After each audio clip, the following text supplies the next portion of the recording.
Ina-attend kami ni Dean o kaya ni Program Chair ng isang symposium mamayang hapon. Kaya kailangan tapusin ko na yung aking mga dapat checkan at grades nang hindi ako matambakan ng trabaho. Saan nga ba talaga nagmula ang salitang symposium at ano ang ginagawa dito ng mga faculty at iba pang mga academicians? Ang salitang symposium ay hango sa salitang Griego na pinagsamang sun at potis. Sun, ibig sabihin ay together o magkakasama, at potis, ibig sabihin ay uminom o mag-inuman.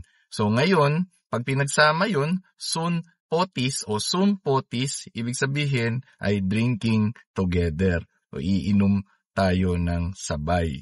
Literally, habang umiinom ng sabay ay marami kayong napag-uusapang mga makabuluhang paksa. Mula noon, nag-evolve ang konotasyon ng salitang symposium na ang ibig sabihin ay magtitipon-tipon ang mga academicians, ang mga scholars sa isang event o sa isang venue na kung saan pag-uusapan nila ang isang napakahalagang paksa habang siyempre kailangan may pagkain, may inumin. Hindi naman siyempre yung nakalalasing, 'di ba? Pero sapat para kayo ay magkaintindihan lahat at kung may kailangan lutasin na suliranin sa isang paksa ay mapag-usapan ng matiwasay na hindi mauuwi sa initan ng ulo, no? At saka siyempre ito ay magiging makabuluhan para sa lahat.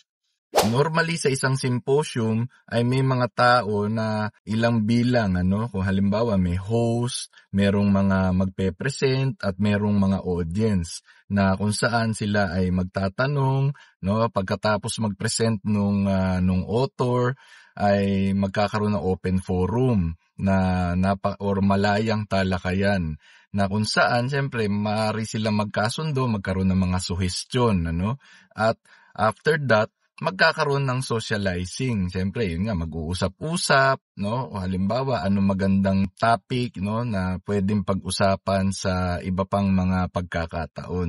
Ito ay napakahalagang practice para sa mga nasa akademya kasi hindi lamang na makakapag-ambag ka ng iyong kaalaman sa iba, kundi makakatagpo ka rin ng iyong mga kaibigan o kakilala na may kapareho ng interes. Kaya kapag ikaw ay inanyayahan sa isang symposium, huwag po itong palagpasin dahil dito mo makikita ang iyong halaga bilang isang taga-akademya at higit sa lahat bilang isang tao. Yun lamang po. Maraming salamat.